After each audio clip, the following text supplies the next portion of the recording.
Takumi gets yanked into another world, landing face to face with a goddess named Nolan. Her first words, a heartfelt apology. Turns out, summoning spells are supposed to pluck random losers from Earth. But Takumi, who was living his best life, got scooped up by mistake. Nolan explains it was all because the Holy Sidonia Empire carelessly activated the summoning spell. To make things worse, Takumi was meant to be excluded, but a glitch brought him along for the ride. While the other summoned heroes went straight to Sidonia, Takumi ended up with Nolan. Naturally, he asks to be sent back to Earth. Bad news, Nolan can't. She was so furious at Sidonia for messing with forbidden magic that she permanently disabled all interdimensional travel. To top it off, Takumi's body didn't survive the process. He's now a ghost. Cue his panic attack. Nolan tries to calm him down, saying she can give him a fresh body and a new life in this world. As a peace offering, she'll even bless him with perks to make up for the mistake. Not exactly a buffet of options, so Takumi agrees. Nolan pulls up his status screen, showing that he'll get a 17-year-old body even though he's 40. When he objects, she brushes it off, telling him to focus on more important stuff, like picking a job. He gets 2 career paths: combat-heavy roles like swordsman, knight, or hunter, or chill production gigs. Since fighting isn't his vibe, Takumi chooses a production job. Nolan implants his new job and some bonus blessings into his soul, then sends him off. Oops, she forgets to explain how any of it works. Good luck, Takumi. Takumi crash lands in a forest, dusts himself off, and stumbles to a river. One look at his reflection, and bam, he's a whole new person, minus his trusty ruse. Rolling with the punches, he checks out the bag dropped off with him. Inside, food, cash, and the sweet relief of not starving. Curious about his new setup, Takumi pulls up his status screen. Turns out, Nolan set him up with skills galore, including elemental magic. Naturally, he tests it out. Water ball, he shouts, and voila, a water ball appears in his hand. The other elements? Easy peasy. With his magic mastered kinda, Takumi sets off to find a village. On the way, he spots a really nice stick. Using his appraisal skill, he learns it's Trentwood, perfect for crafting magical staves and spears. So, he whips out his modeling skill and makes himself a spear. Feeling crafty, he scans the area, finds a ton of useful plants, and spends an hour gathering them. When his bag overflows, he remembers he has an item box skill. Problem solved. Suddenly, a scream pierces the air. A little girl bursts out of the bushes, begging for help. A monster's chasing her. Takumi turns to see a massive, horned rabbit charging straight at him. In a panic, he accidentally jabs it in the head with his spear, killing it instantly. Shaken but alive, he can't believe he just took down a monster on day 1. Takumi figures his crazy one-shot rabbit kill must be thanks to Nolan's blessing. But nope, it's just pure dumb luck. Still, his accidental heroics earn him the warrior job title, much to his annoyance, since he was hoping to avoid fighting. But that's tomorrow's problem. Right now, he checks on the little girl, Molly, who's thankfully fine. Molly explains she wandered too far from her village, Board Village, while picking herbs and ran into trouble. Hearing about the village, Takumi gets excited and asks if he can tag along. Molly agrees but points out the rabbit he just killed. Its meat is apparently delicious, so Takumi tosses it into his item box, and then realizes Molly saw him use the skill he wanted to keep secret.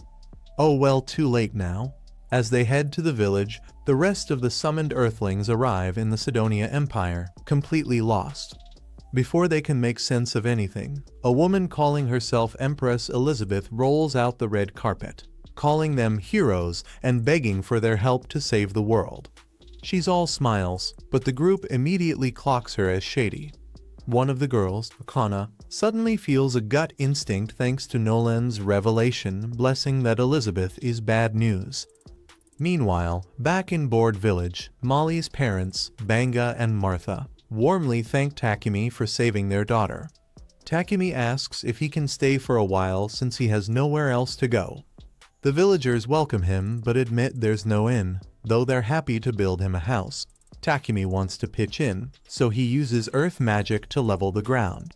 It's his first big magic attempt, and it almost wipes him out, but the villagers are super impressed. By morning, Takumi's house is ready.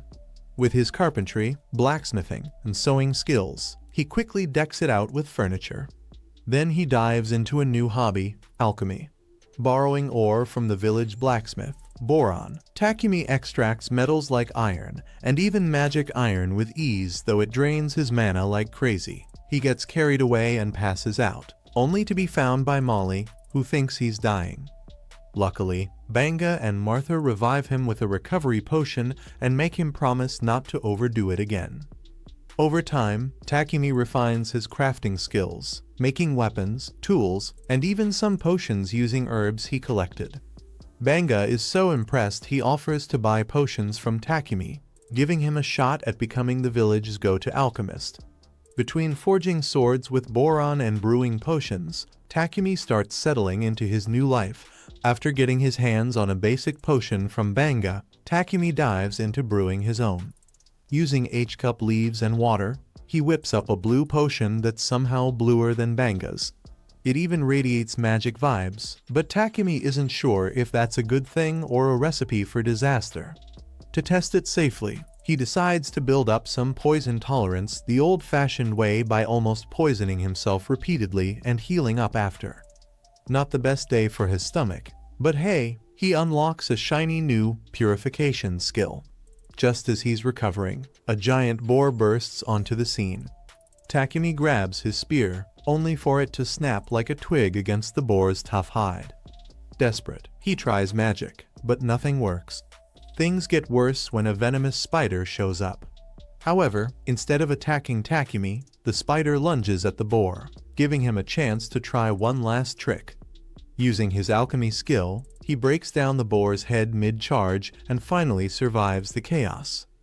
Feeling grateful, Takumi heals the spider, who looks pretty beat up. To his surprise, a notification pops up he accidentally tamed the spider.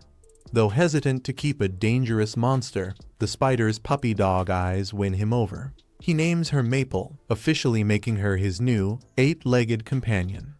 Back at the village, everyone's floored when Takumi shows off the massive boar and his new spider pal. Nobody's ever tamed a poisonous spider before, so he's basically a local legend now. They throw a big feast in his honor, and Banga hands him the leftover boar parts, suggesting he sell them in the nearby city of Bolton. Meanwhile, Goddess Nolan is watching all of this like her favorite reality TV show. One of her goddess buddies asks why she's giving Takumi the VIP treatment, a special body, a powerful blessing, and even sending him a year back in time before the summoning ritual. Nolan just shrugs and says she's winging it because it feels right. Takumi, eager to study alchemy, prepares to leave his village for Bolton City. The villagers, recognizing his potential, arrange for a carriage operated by the trader Papek and his bodyguards, Heath, Reel, and Bogger. Before his departure, Martha realizes Takumi can use light magic and warns him that people might try to exploit his abilities. Takumi, now considering the village his home, promises to return. During the journey, Papek, impressed by the quality of Takumi's goods, offers to buy his healing potions. Upon arriving in Bolton, Takumi learns that the city lacks an alchemist guild, so he registers as an adventurer instead. He then sells his potions to Papek for 7,000 silver, equivalent to 7 million yen, using the money to rent a house and set up a workshop.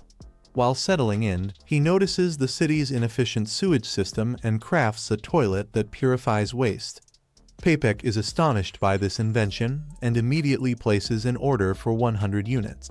However, he also warns Takumi that if word of his light magic reaches the Sidonia Empire, the Sidonian Church may attempt to abduct him, believing all light magic belongs to them. To speed up production, Papek suggests hiring a slave. Though initially repulsed by the idea, Takumi realizes he will need help, as maintaining his adventurer status requires him to complete at least one quest per month. While waiting at the Milan slave company, Takumi encounters a female elf who coldly tells him to leave. The manager, Nolan, explains that in this city, slaves have rights, and their owners must provide them with a decent life. Seeking someone to manage his household and accompany him on quests, Takumi follows Nolan's recommendation and contracts Maria, a skilled maid. Learning of another potential companion, he insists on meeting the elf, Sophia, despite Nolan and Maria's hesitance. He discovers that Sophia's limbs are crippled, and her magic is sealed by a curse. Unfazed, Takumi confidently contracts with her, claiming he can heal her. Curious about the region's religious conflicts, Takumi visits a church and questions Nolan, a goddess, about her disdain for Sidonia. Nolan explains that while she is worshipped by the Church of Creation, Sidonia follows the Church of Holy Light, which worships a fabricated god and uses their faith to gain political power. She warns Takumi that her blessing will soon weaken, and he will need to rely on his own strength. Meanwhile, in a future timeline, the heroes Akira and Yamato are convinced to train as warriors under Sidonia, but Akane remains resistant to Elizabeth's influence. Back in Bolton, Sophia grows suspicious of Takumi, misinterpreting his experiments as something sinister. In reality, he is simply leveling up his light magic in preparation for healing her. Once his preparations are complete, he successfully dispels Sophia's curse. As Takumi delves deeper into alchemy, he discovers its rarity stems from all alchemical texts being written in a dead language, one he can read thanks to Nolan's blessing. With Sophia now able to fight, he plans to begin his adventuring career. Maria, revealing her own combat magic and thief skills, asks to join him. After crafting weapons and armor, Maria and Sophia register as adventurers. When a group of thuggish adventurers picks a fight, Takumi easily overpowers them using alchemy to coat his skin in unbreakable diamond. The guild master, Barak, takes notice and assigns Takumi several quests tailored to his abilities. Completing tasks such as herb gathering, goblin slaying, and defeating a goblin general, Takumi and his party accomplish everything in under 12 hours. As a result, Takumi is promoted to rank E, while Maria and Sophia reach rank F. Meanwhile, Papik introduces Takumi to Marquis Godwin Bolton, who is impressed by both his sewer purification devices and his success in eliminating the goblin general. Inspired by his recent success, Takumi invents a fridge. Realizing he needs stronger equipment, he decides to upgrade their armor with mithril and adamantite from the Hora's mines in the Barkula Kingdom. Barak assigns him a quest to exterminate monsters in the mine in exchange for ore and requests that he also collect treant wood from a nearby forest while escorting a blacksmith. Papik loans him horses in exchange for fridges and ore. The blacksmith, a dwarf named Digambo, joins their expedition. Meanwhile, Takumi's inventions catch the attention of the Sidonia Empire. In a future timeline, Akira and Yamato are deployed to the war-torn Samandor Kingdom, while Akane, growing uneasy with the church's beliefs, continues resisting Elizabeth. Back in the present, Takumi and his party defeat numerous treants before tackling the iron moles in the mine. After successfully securing valuable ore, Takumi crafts mithril armor and magic-infused weapons for himself and his companions, including a custom shield for Sophia. Concerned for Takumi's well-being after seeing him exhaust himself, Sophia insists he find a proper assistant. Word of Takumi's light magic-powered toilets reaches Sidonia, prompting a representative to demand that Barkula's king, Lobos, surrender the blasphemous magician responsible. Lobos finds the demand ridiculous and invites the Sidonian priests to leave if they wish. Meanwhile, Maria suspects Sophia has developed feelings for Takumi. Nolan then reveals to Takumi that he was sent a year into the past, meaning the other three heroes won't be summoned for months. Planning their journey to meet the king, Takumi creates a magically enhanced coach. At Maria's urging, he hunts a drake horse, a monster known for its superior speed. Maple, his arachnid companion, befriends an injured drake. When Takumi stores it in his storage dimension, unaware that storing an untamed monster is highly dangerous, he collapses from magical strain. Unable to release the drake until he regains consciousness, Maria and Sophia fear for his life. Sophia manages to contact Maple via telepathy, and the Arachne opens the dimension, relocating the Drake safely. Once Takumi awakens, he tames the creature and names it Camellia. In the capital, at the Palom Slave Trading Company, a fox girl named Reva is put up for sale. Despite her magical abilities, buyers avoid her due to the extensive training she requires. Meanwhile, Takumi finishes enchanting their coach with spatial expansion, creating an interior equipped with bedrooms, a kitchen, and a toilet.